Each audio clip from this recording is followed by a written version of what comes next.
The final tests of 2025.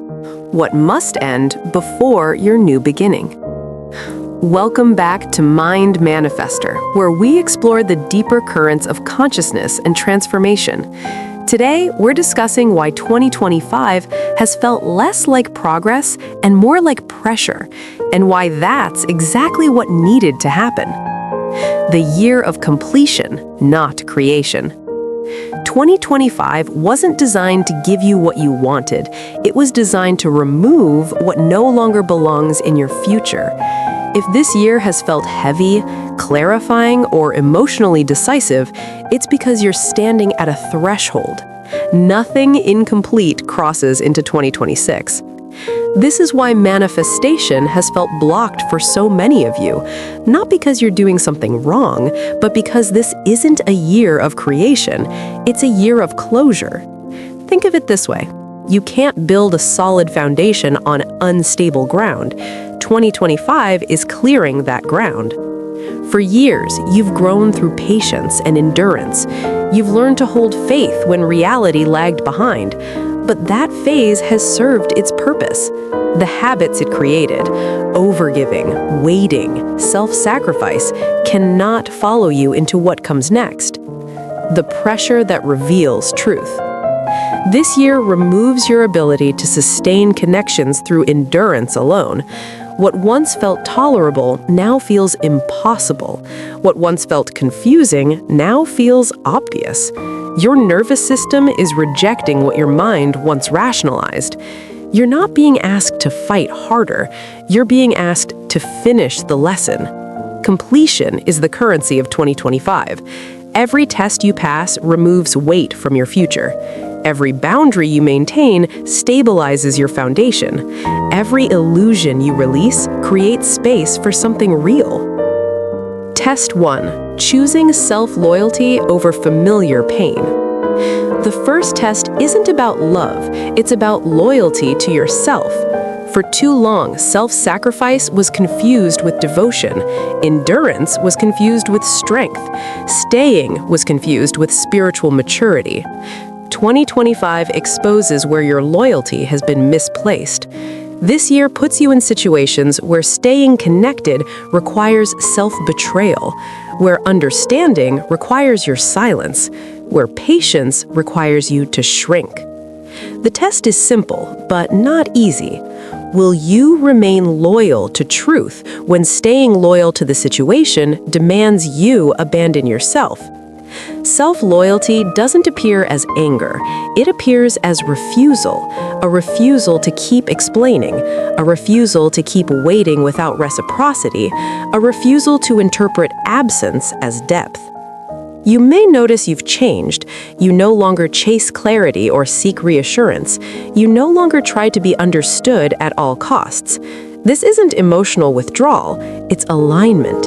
Your energy is no longer available to dynamics that require compromise of your core self. Test 2. Releasing potential and requiring presence. One of the most painful illusions to release is potential. Not because potential is false, but because it's incomplete. For a long time, potential allowed connection to exist without consistency. It allowed hope to soften the absence of presence. 2025 dismantles this gently but decisively. You're being asked to stop relating to who someone could be and start responding only to who they are being now. Not in theory, not energetically, in lived reality. Presence has weight. Potential doesn't. Presence requires arrival, accountability, and continuity. Potential requires imagination, patience, and endless interpretation. This test shows up when you realize potential can no longer nourish you. You may still see capacity, you may still know what could exist, but knowing is no longer enough. Your body now requires presence. This is where grief surfaces, quietly, not grief for the person, but grief for the future you imagined. This grief doesn't collapse you, it clarifies you. Test 3.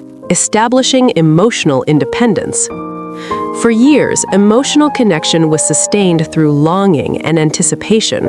You learned to feel deeply even in absence. That sensitivity wasn't weakness, it was part of your awakening. But 2025 ends the era where longing substitutes for grounding. You're no longer meant to regulate your emotional state through external connections.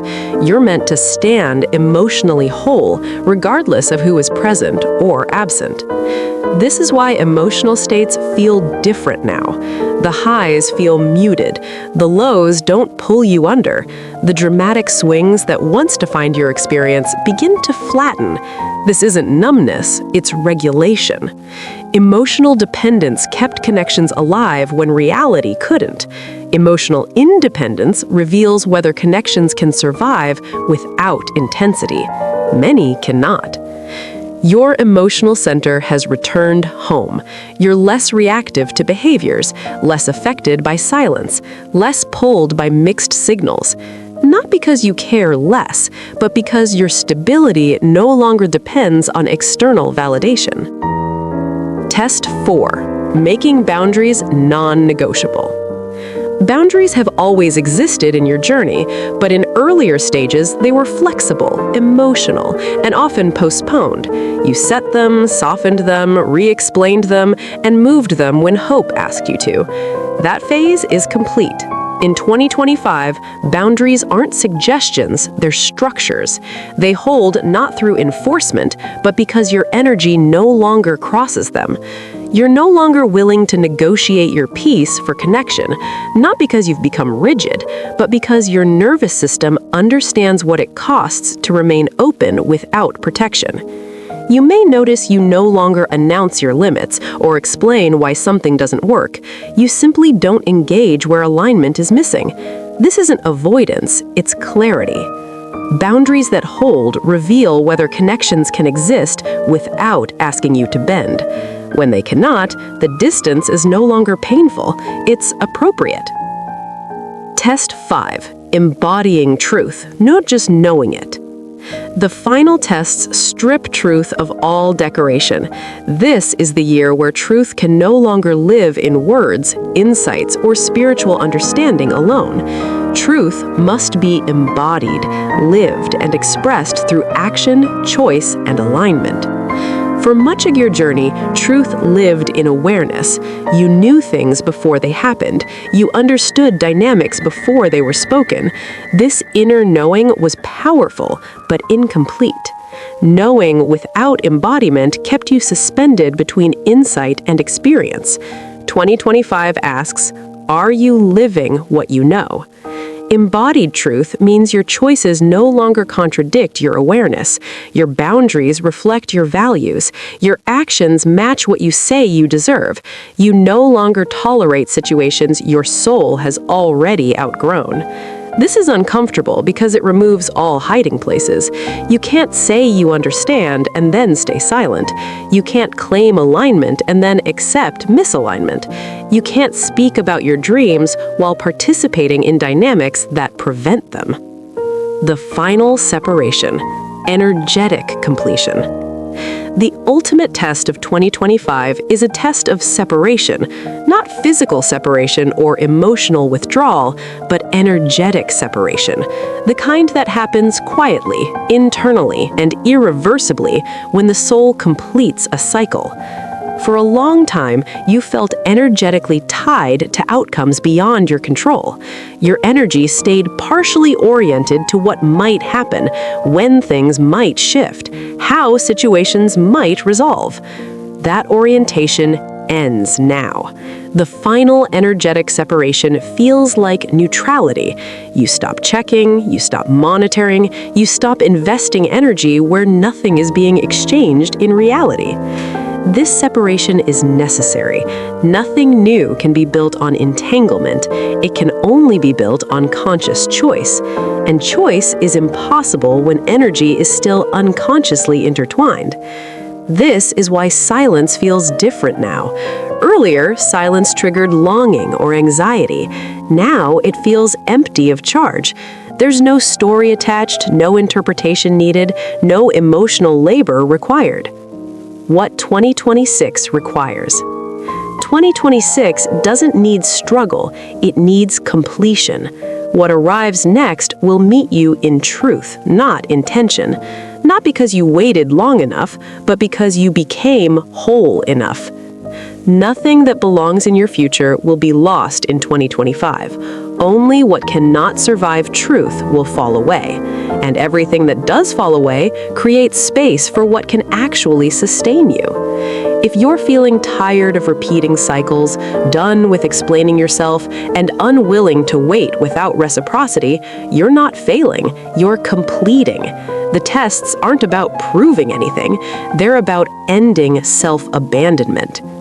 When these tests are finished, what you seek doesn't need to be chased. It arrives naturally, grounded, without distortion. The question 2025 is asking,